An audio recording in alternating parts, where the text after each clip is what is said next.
All right, I'm here with my favorite old guy, Mark Sisson. Now, what's up? now that I've thrown you under the bus, I want to talk about things that you've changed with your diet, maybe even over the age of 50, but more so recently, that really is applicable to you being older and as an ex-athlete, and say, okay, I'm over 50, I'm over 60. Like, what should I be doing different with my diet? Well, I would say that, for the longest time in my athletic career, I was very carbocentric because the understanding or the assumption was you needed to carbo load pretty much every day to go out and run 20 miles and do it again the next day and the next day and the next day. So over the past several decades, as I've stopped running and I've stopped training that hard, and I've been seeking that minimum effective dose of exercise. Like I don't go to the gym to spend 2 hours exercising. I go to the gym to get the most effective, efficient workout I can in literally the least amount of time. So as I've cut back on my the number of workouts I do in a week, because one of the things I've found as I get older is that I don't recover as quickly. It used to be a day on, a day off, or you'd alternate, back and bis, shoulder and tries, and whatever. You'd have a 3-day split. That doesn't work for me anymore because it takes me 4 days to recover from any full body lifting session until I can do it again. Not until I can do it again, but until I'm recovered enough to benefit from doing it again. Well, what does that mean in terms of diet? Well, it means I don't need as many calories as I used to because I don't expend that many calories. After today's video, check out House of Macadamia if you want to get some awesome macadamia nuts at awesome prices and some really cool things like macadamia nut bars, macadamia nut oil, chocolate covered macadamia nuts that don't have any sugar. Check out House of Macadamias. That is a 20% off discount link for you to get whatever you want from them. You're not going to find this discount anywhere else. This is exclusive to Thomas DeLauer's channel.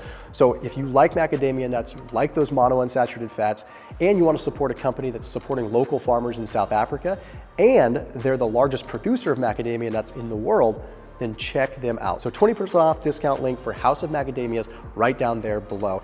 And their mocha flavored macadamia nut bar, game changer. No sugar, and you'll be satisfied like all day.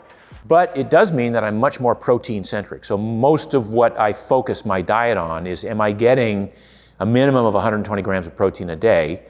And in the appropriate doses and time spans that, at least over a period of, say, any measured time of 3 or 4 days, within those 3 or 4 days, I've averaged 120 or averaged 140 grams a day.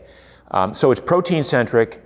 I've actually cut back on the amount of greens that I eat. I would describe myself as carnivore adjacent, and I do eat some berries. And I was just in Europe and I had pasta a little bit and I had a couple of slices of pizza and it was great. But it always comes down to what's the protein focus of the meal I'm about to consume. So that's been the real major strategic move I've done as I've turned 70 and want to maintain as much muscle mass as I can through certainly the next decade, but possibly the next 2 decades. Do you allocate your protein to a specific time of the day, or is your goal just saying like, hey, it doesn't matter if I get 1 meal in today, 2 meals in today, like protein is just sort of my goal? I noticed, you kind of net it out over the next, 3 days. So maybe it doesn't affect you negatively if you say, today I only got 60 grams, but tomorrow I'll get 200. I tend to look at it like that too. It sounds like that's your approach. Yeah, no. So I look, because the body has an amazing ability to recycle amino acids, to keep what we would call a protein sink or an amino acid pool available for not just repair of muscle, but the construction of enzymes and skin, hair, nail, bones, and all of the other organ repair. So the body has this desire to hold on to amino acids. We tend to in the old days when we ate a lot of carbohydrate and we did a lot of aerobic work, that tends to be catabolic. So that tends to break down muscle tissue. That's the reason you look at a marathoner, a world-class marathoner, and even though they might lift weights, they weigh 40 pounds less than what they would weigh if they stopped running, ate more protein, and lifted weights. So I look at the available. I want to get an average of 120 for myself, grams a day. But I eat more fractally now than ever before. By that, I mean I don't have necessarily set meal times. Sometimes I wake up, I don't eat until 3 o'clock in the afternoon. I was in Europe this summer, and I had breakfast because it felt right. I had, a big thing of scrambled eggs and some bacon many days on the road. I would never eat, well, not never, but I choose basically not to eat breakfast when I'm at home. But then I wouldn't eat lunch that day, or I'd have a big dinner. So I typically eat 2 meals a day. I don't eat 3.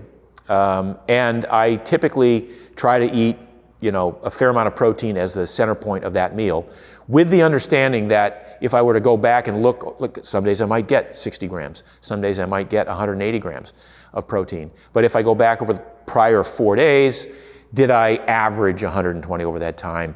Because I've got the confidence that my body is acquiring, sequestering, pooling the amino acids and not deaminating them and pissing them out the way we sort of assumed that would happen. And by the way, it does happen to some people who are carb-centric and burning mostly carbohydrate and not good at burning fat. The whole ketogenic process is one of protein sparing as well.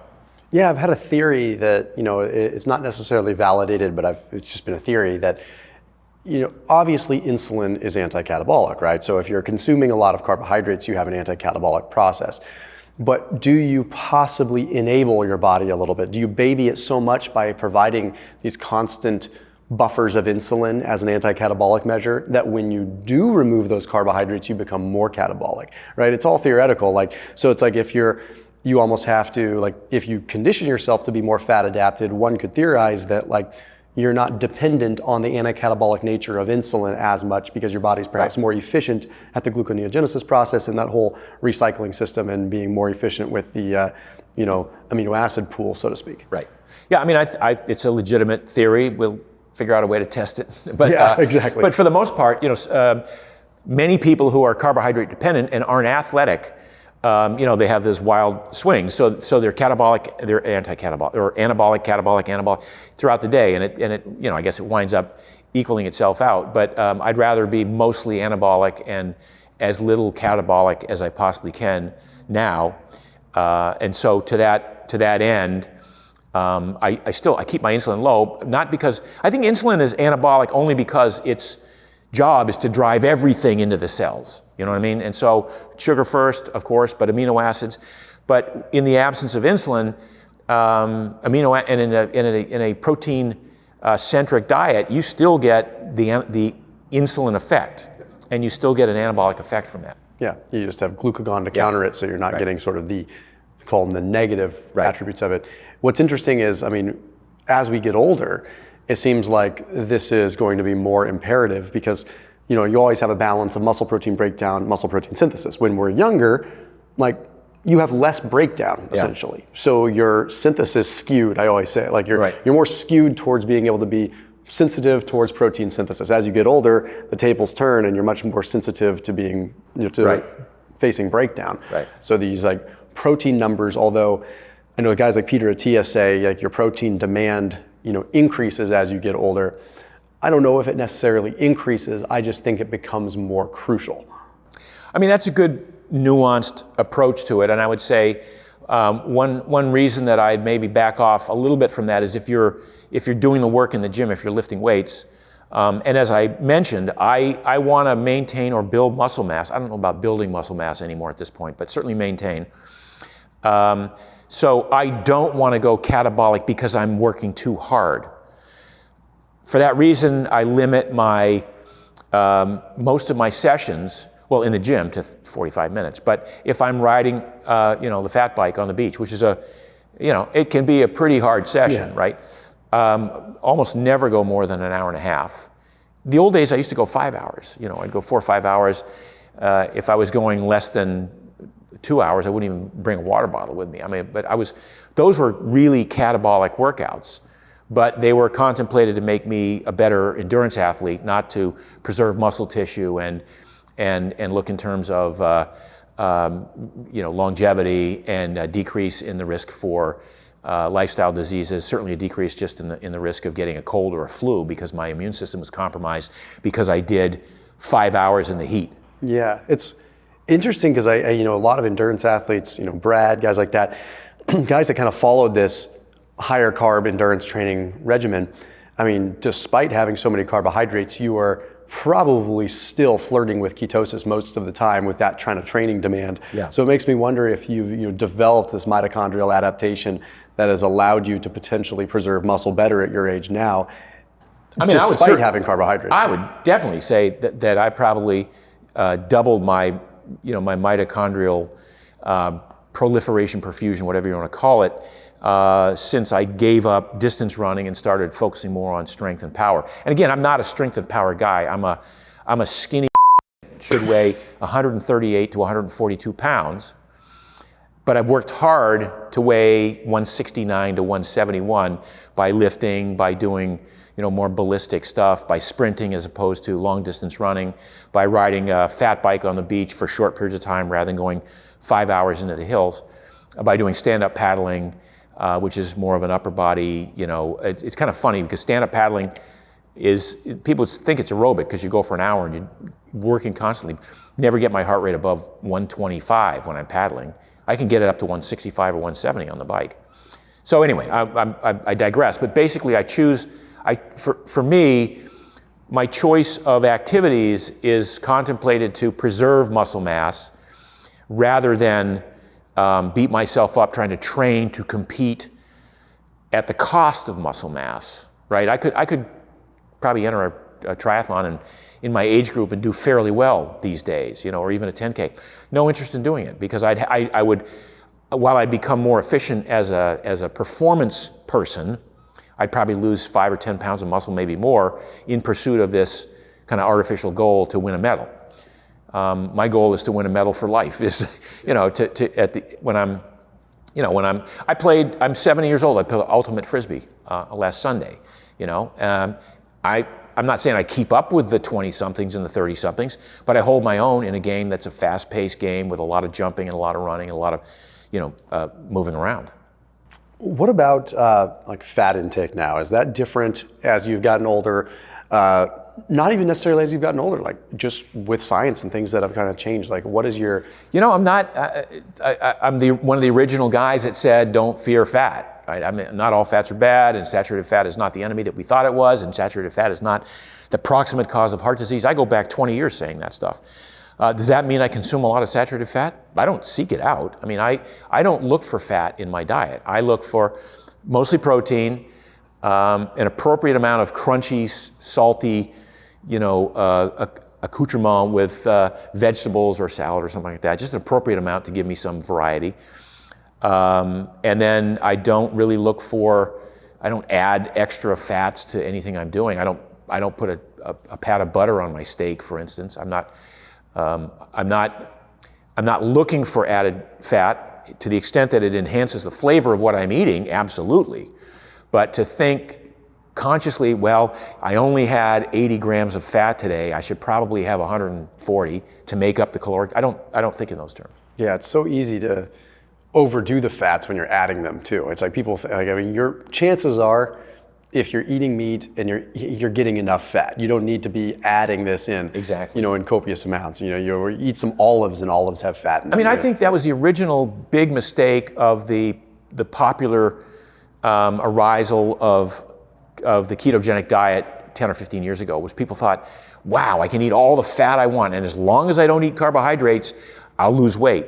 So you saw guys like, what's his name, that big guy Jimmy, who's no longer in prison now. Who's in prison now. Yeah. Bragging that he ate 4,500 calories a day, but he never lost. He still weighed 360 pounds. Well, okay, what good is that? So you still have to burn off more calories than you store for this body recomposition to happen.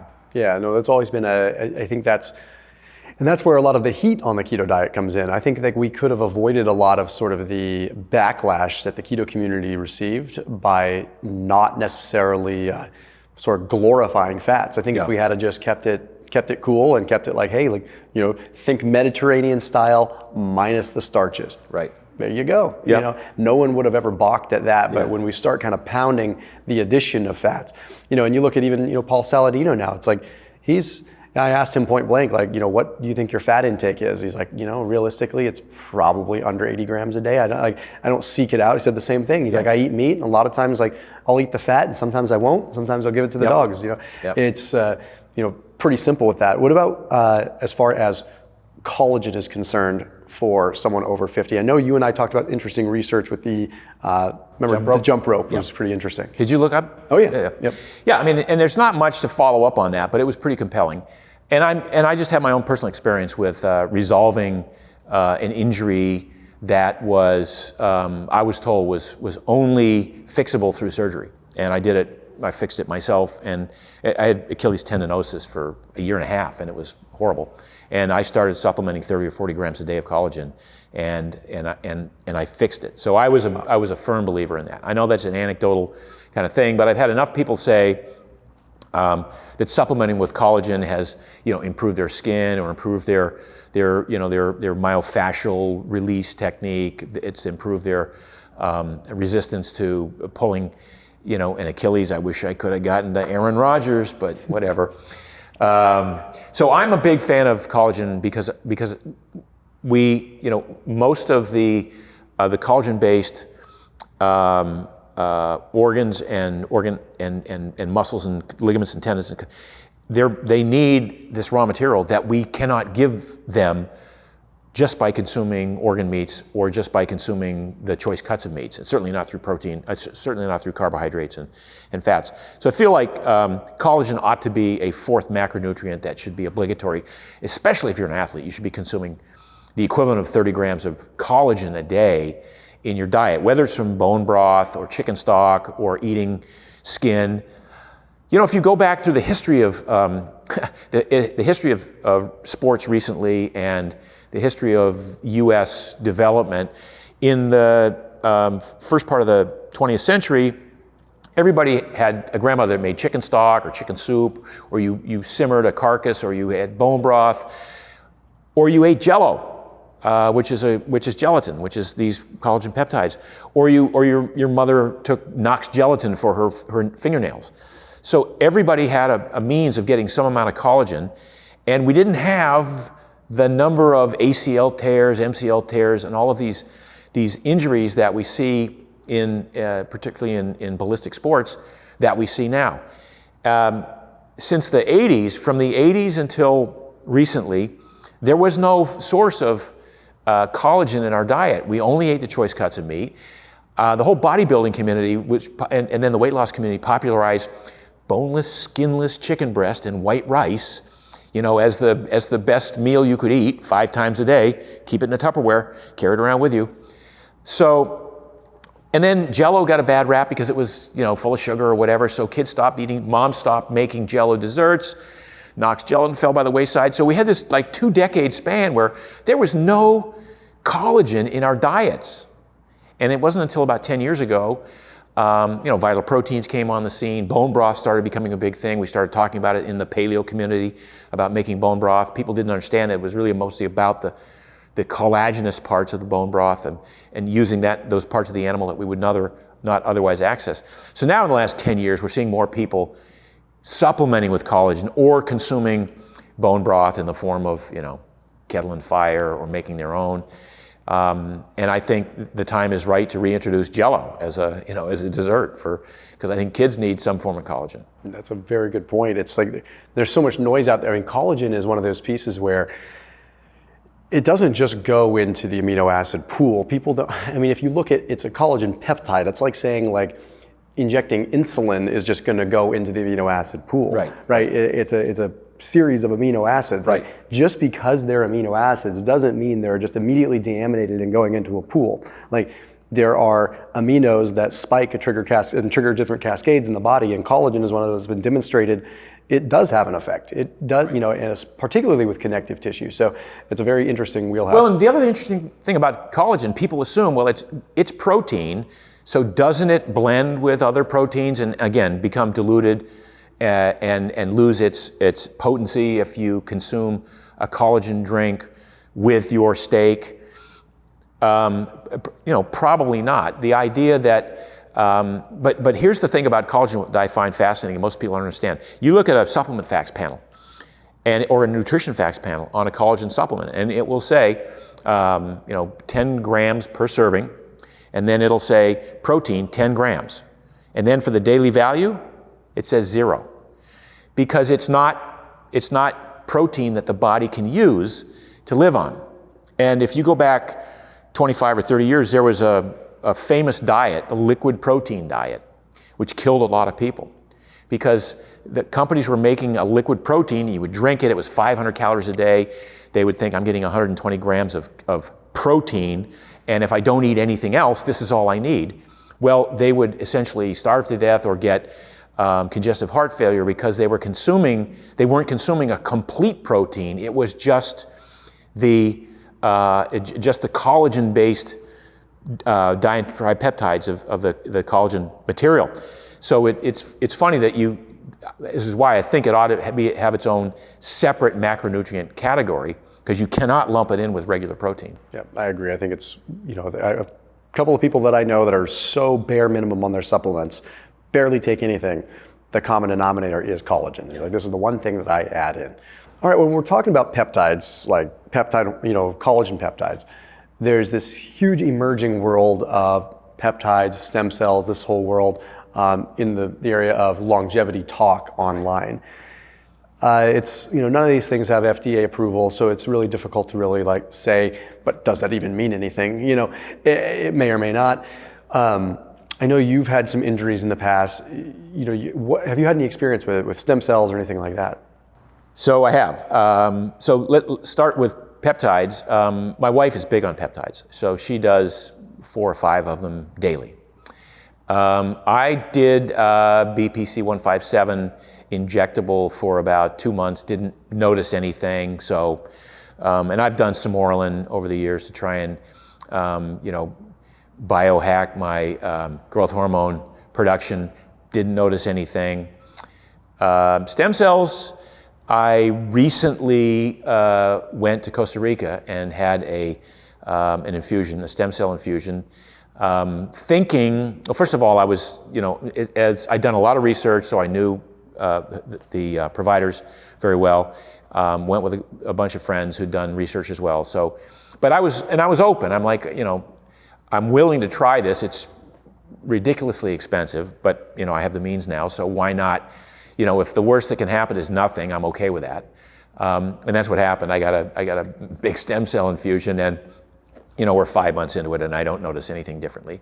Now, I went down there ostensibly to get work on my hip. I have bone on bone on my hip from the years of running that I did.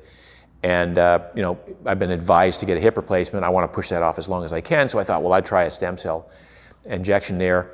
But, at the time they said, well, we can't inject the site because we can't work with, when there's no collagen at all in that area, we can't work with it.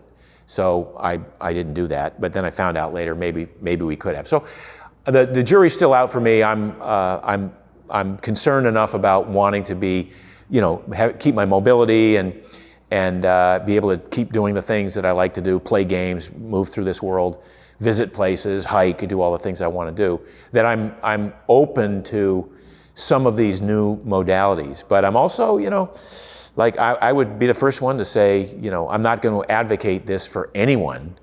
I'll do it, but I'm not going to suggest anyone else does it. Yeah, the world of peptides, I caution people that are older, because the risk reward may not be there. Like in your particular instance, perhaps if it's the hip that we're talking about, the reason BPC 157 didn't work is because it predominantly works on vascularization. And if you'd had very little connective tissue there to begin with, then there's nothing for it to really deal with. Right. It's not going to magically grow cartilage, right? So it's, and then the risk far outweighs the reward, because as you get older and you have more risk of mutation and mutated cells and interesting gene expression, and you have angiogenesis, like that is a potential recipe for issues. And so, my words of caution with peptides in general are usually like, you usually want to be on, within playing age still, experimental things when you have the risk of improper gene expression. that can be a little bit sketchy. You used the term interesting gene expression, I think, or something. What was the term? It was a good term. Interesting gene expression. You used before, yeah. Yeah, I mean, it's just because it's such a, I mean, in the world, and for those that are watching, I mean, gene expression is essentially when you're, activating genes, so to speak. And when you're older, like, genes can be expressed throughout different situations, different stressors, different hormetic stressors, different age-related stressors, not to mention DNA mutation that occurs that causes basically things to just go cattywampus. Not all pathways are beneficial. Exactly. So, well, anything else, okay, nutritionally or while we're here, even biomechanically, even physically, that you have changed sort of perspective on as you've gotten even over 50? So as I mentioned to you in a prior experience here, that I'm doing more stretching, and I'm actively, consciously, intentionally stretching, half hour, 3 times a week, and a part of that is because I feel the body just wants to, as you get older, it just wants to contract. It's bizarre. So opening up all those spaces and trying to maintain flexibility and mobility has become clear to me, even though Kelly Starrett's been telling me this for 25 years. But because Kelly's a big stretcher, right? Yeah. And a flosser, and he's about maintaining full range of motion in all the joints. Yeah, and he kind of applies throughout different training modalities too. Kelly's awesome. One last thing I want to ask about is hydration. Has anything changed with hydration? In another video, you talked a little bit about electrolytes, but just I talked with had Apollo Ono here 2 weeks ago, and he mentioned something that kind of echoed what you said. Like when he was, and he's younger than you, but still he was training. 2002 Olympics. He was saying, we never even used electrolytes. He's like, hydration was just, you just drank water. He's like, and now, he uses electrolytes and notices a big difference. Like anything that's different compared to like when you were competing 30 years ago versus where you are now in terms of hydration? Yeah, so number one, I've never been a big hydrator. So I'm not, as I might have said, in the old days, if I went on a hot bike ride that was less than 2 hours, I didn't even bring water because I knew I wasn't going to drink it. I've always been interested in the human thirst mechanism as being perfect. So if you think about our ancestors who were not always close to a body of potable water, did they freak out because they didn't carry their 2-gallon jug around with them all day long and finish it and pee clear? No, our ancestors drank water when it was available, and they had a thirst mechanism, and if it got out of control, they'd have to go seek water, but they weren't forcibly consuming some measured amount of water over a measured period of time. And, as much as I admire Andy Galpin and Andrew Huberman, I saw a thing they did a couple months ago, like, we've discovered the perfect strategy for hydration, and it's take your body weight, divided by 30, and that's how many ounces you should drink every 15 minutes through a workout that lasts more than an hour. I'm like, dude, if you're having to calibrate your water intake that minutely to what? And the underlying statement was to optimize performance. I'm not buying it. I drink when I'm thirsty, and when I'm not thirsty, I do not force myself to drink. I never force myself to drink water. I don't even like regular water. I like sparkling water. And so one of my favorite drinks when I am thirsty, and it works really well, is a very cold bottle of sparkling water mixed with Element. And I make and it's a flavored drink that's salty, and I don't know whether, how that relates to 30 years ago or 40 years ago when I was training and you drank Gatorade, or Exceed, or there were a number of other these electrolyte drinks, Body Fuel. But Gatorade was sort of the one that first came on the scene, which was electrolytes and sugar. So it tasted sweet, it had electrolytes, it had that salty taste, it quenched the thirst. But so did beer in those days. And so for the longest time, beer companies sponsored 10Ks and marathons because every runner drank beer. It was an amazing thirst quencher. The end of a hot 15-mile run, the last thing you can think, the last 2 miles, all you're thinking about is, how great that beer is going to taste. Probably the thinning of the blood too. Actually, probably does something a little bit. So hydration has never been a big concern of mine, and I don't force myself to drink when I'm not thirsty. Doesn't mean I don't but even if I'm thirsty, I only drink enough to quench my thirst. I don't like say, okay, I'm thirsty, I must finish this 12-ounce bottle. I drink enough to slake my thirst and then move on to the next thing. Yeah, the same way you eat, the same way, you listen well, to So much of what I've done throughout my career as an educator is to try and give people enough information to make really smart, intuitive choices, right? Like, what is the right amount of food to eat? What is too much? When is it time to push the plate away and say, yeah, even though I could finish my plate, I'm not hungry for the next bite. I have enough knowledge of myself to know that food's available whenever I want. I just don't need another bite.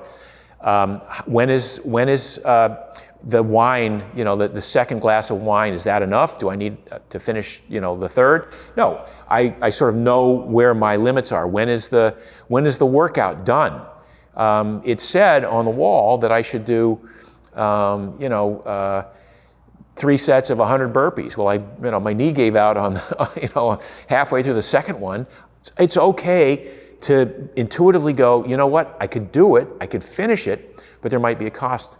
So my whole educational experience has been to allow people to understand enough about their own body to know where those lines are and to be perfectly fine with the choice they make, not overthink it, not go, oh my God, what would Thomas DeLauer say about this, or what would Mark say?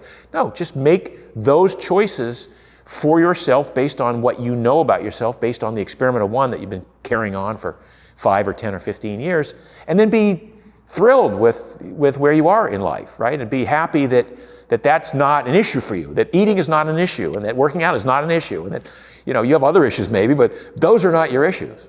There's not enough training or programming in the world that is going to supersede your lifetime N of 1. Yeah. Your own large data set that you have up here. Yeah. Even though it's sometimes skewed by your own perception, your own ego and things like that, like 9 times out of 10, it's going to guide you right if you listen to it. Absolutely. Mark, where can everyone find you, man? I'm on marksdailyapple.com. That's the blog. I'm on Mark Sisson Primal on Instagram. And then my new shoe company, Peluva, is peluva.com. We're wearing them, yes. Yeah, pretty cool. It's on Instagram, it's Wear Peluva, W-E-A-R, Peluva, P-E-L-U-V-A. And love to hear from you. Perfect, man. Well, as always, keep it locked in here on the channel. And Mark, thanks, my man. Thanks, Tom.